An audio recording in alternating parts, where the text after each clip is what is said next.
Hello दोस्तों, आज हम रिव्यू करने वाले हैं एशियन हाइपर कुशन 1 को। हमने रिसेंटली एक सीरीज शुरू किया है जिसमें हम इंडियन शूज़ को ट्राई और रिव्यू कर रहे हैं। हमने ऑलरेडी एक्शन टर्बो 501 रिव्यू किया, जो आप ज़रूर चेकआउट कीजिएगा क्योंकि वो एक बेहतरीन डेली रनिंग शू है। हम और भी इंडियन ब्रांड्स के रनिंग शूज़ करंटली यूज़ कर रहे हैं, जैसे power exo rise GT, Campus hype, Red Tape drift plus और एब्रॉस फ्यूचर। हमारे बेस्ट ऑफ 2023 वीडियो में Asian hyper cushion 1 top 3 walking shoes में से एक था। डिस्क्लेमर के तौर पर हम आपको ये बताना चाहेंगे कि ये शू हमने अपने पैसों से लिया है और इस पे अराउंड 70 किलोमीटर्स के वॉक्स और रन्स कर चुके हैं। चलिए शुरू करते हैं स्टैट्स एंड फीचर्स के साथ। मैं हूं सिद्धार्थ, मैं हूं अनु और आप देख रहे हैं joggers journal.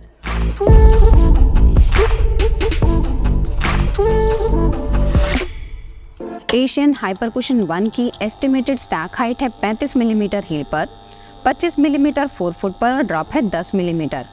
UK 9 US 10 size में इसका वेट है 280 ग्राम्स और प्राइस है 2699, पर यह हमेशा ही डिस्काउंटेड मिलता है। एशियन हाइपर कुशन 1 के अपर में निट मटेरियल का इस्तेमाल हुआ है। इसका मिड सोल ETPU बीड्स को फ्यूज़ करके बनाया गया है। ETPU यानी engineered thermoplastic polyurethane. Insole memory foam का है और आउटसोल थर्मोप्लास्टिक रबर यानी TPR कंपाउंड से बना है।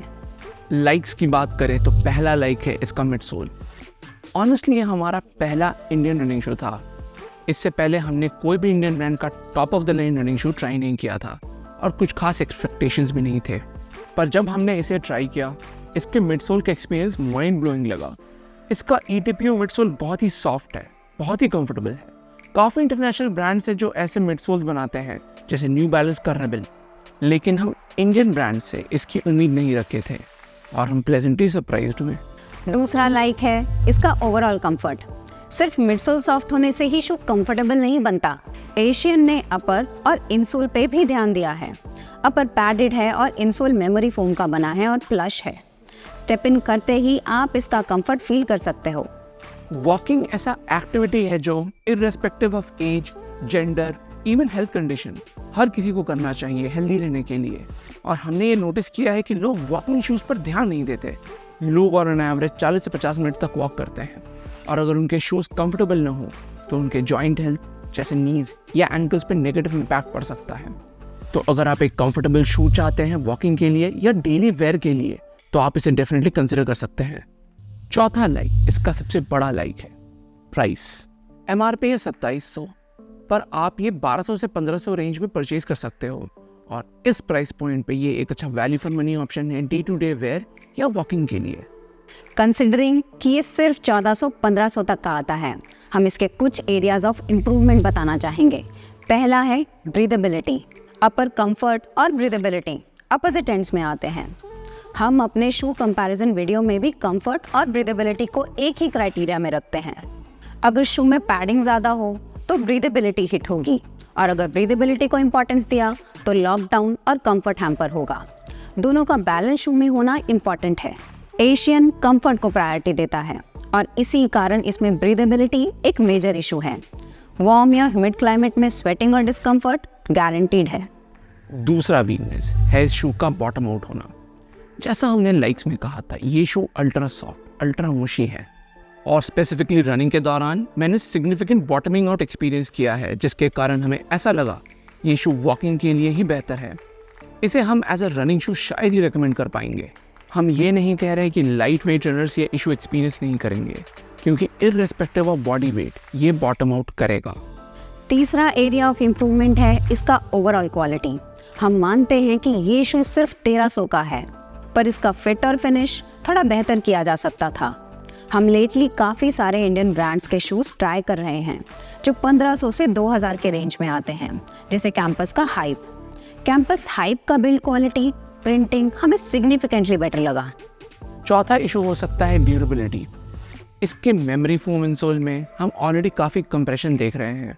सॉफ्ट मिडसोल कंपाउंड ज़्यादा टाइम तक कंप्लाइंट नहीं रहते रेगुलर कंप्रेशन के कारण, और हमें ऐसा लगता है कि शायद 300-400 किलोमीटर के बाद इसमें भी ये प्रॉब्लम देखने को मिलेगा। अगर मिडसोल को थोड़ा फर्म किया जाए तो बॉटमिंग आउट, मिडसोल ड्यूरेबिलिटी दोनों इश्यूज को साथ में सॉल्व किया जा सकता है। अब हम इस शू के 3 मेजर कंपोनेंट्स को रेट करेंगे अपने एक्सपीरियंस के हिसाब से। शुरू करते हैं अपर से। अपर बहुत पैडेड है और ब्रीदेबिलिटी इसका weak point. Fit almost two size है क्योंकि हमें ये लेंथ वाइज थोड़ा शॉर्ट लगा, पर हम साइज अप करना रेकमेंड नहीं करेंगे। इसके ब्रीदेबिलिटी और क्वालिटी इशू के कारण हम इसे देंगे 2.5 आउट ऑफ 5। अगर इसे as a running shoe rate करें तो इसे 5 पॉइंट्स मिलेगा आउट ऑफ 10। पर जैसा एशियन इसे एक वॉकिंग शू की तरह एडवर्टाइज कर रहा है, हम भी इसे एज अ वॉकिंग शू ही रेट करेंगे और इसे देंगे 7 आउट ऑफ 10। आउटसोल को भी हम एक एरिया ऑफ इम्प्रूवमेंट की तरह कंसिडर कर सकते हैं। ये थर्मोप्लास्टिक रबर का बना है, पर रबर से ज़्यादा ये प्लास्टिक ही फील देता है। ये ज़मीन पर ग्रिप नहीं करता जैसे एक नॉर्मल रबर कंपाउंड करता है। एक और चीज़ जो इम्प्लीमेंट की जा सकती है वो है इसके आउटसोल में फ्लेक्स ग्रूव्स। क्योंकि रबर 1 पीस होने के कारण इसका ट्रांजिशन थोड़ा हार्श लगा। इसे हम देंगे 2 आउट ऑफ 5। तो टोटल स्कोर आता है 11.5 आउट ऑफ 20। स्कोर बुरा नहीं है अगर आप प्राइस के पर्सपेक्टिव से देखें। इस शू का सबसे स्टैंड आउट फीचर है इसका मिड सोल, जो इसके खामियों के होते हुए भी इसे एक बेहतरीन वॉकिंग शू बनाता है। अगर एशियन इसे एक रनिंग शू बनाना चाहता है, इसके काफ़ी सारे कंपोनेंट्स को अपग्रेड करना पड़ेगा। 2 शूज़ हैं जो इससे सिमिलर सेंसेशन देते हैं। पहला है कैंपस का हाइप। दोनों का मिड सोल सॉफ्टनेस कंपेरेबल है, पर अपर, आउटसोल और ओवरऑल बिल्ड क्वालिटी कैंपस की काफ़ी बेहतर है। कैंपस एवर सो स्लाइटली ज़्यादा वर्सेटाइल है क्योंकि आप उसमें इजी और रिकवरी रन्स भी कर सकते हो, बिकॉज वो बॉटम आउट नहीं होता। लेकिन इसमें कुछ खास रिबाउंड नहीं मिलता जो एशियन में भी कॉमन है। दूसरा है प्यूमा का वेलोसिटी नाइट्रो 2। ये एक केपेबल वर्सेटाइल रनिंग शू है जिसमें आप वॉकिंग रनिंग दोनों कर सकते हो। इसका कुशनिंग हमें एशियन से काफ़ी सिमिलर लगा, पर बाकी हर एस्पेक्ट में प्यूमा माइल्स अहेड है। पर्सनली हम प्यूमा का वेलोसिटी नाइट्रो 2 प्रेफर करेंगे, जो सेल के दौरान 5000 का आता है और एशियन इससे 3500 रुपये चीपर है। पर सब इस बात से एग्री नहीं करेंगे क्योंकि प्राइस एक बहुत बड़ा फैक्टर होता है। तो ये था हमारा रिव्यू एशियन हाइपरकुशन 1 का। हमने कुछ एफिलिएट लिंक्स वीडियो डिस्क्रिप्शन में डाले हैं अगर आप शू परचेज करना चाहें तो। रिव्यू अच्छा लगा तो लाइक और सब्सक्राइब ज़रूर कीजिएगा। अगले वीडियो में मिलते हैं। Thank you and good bye.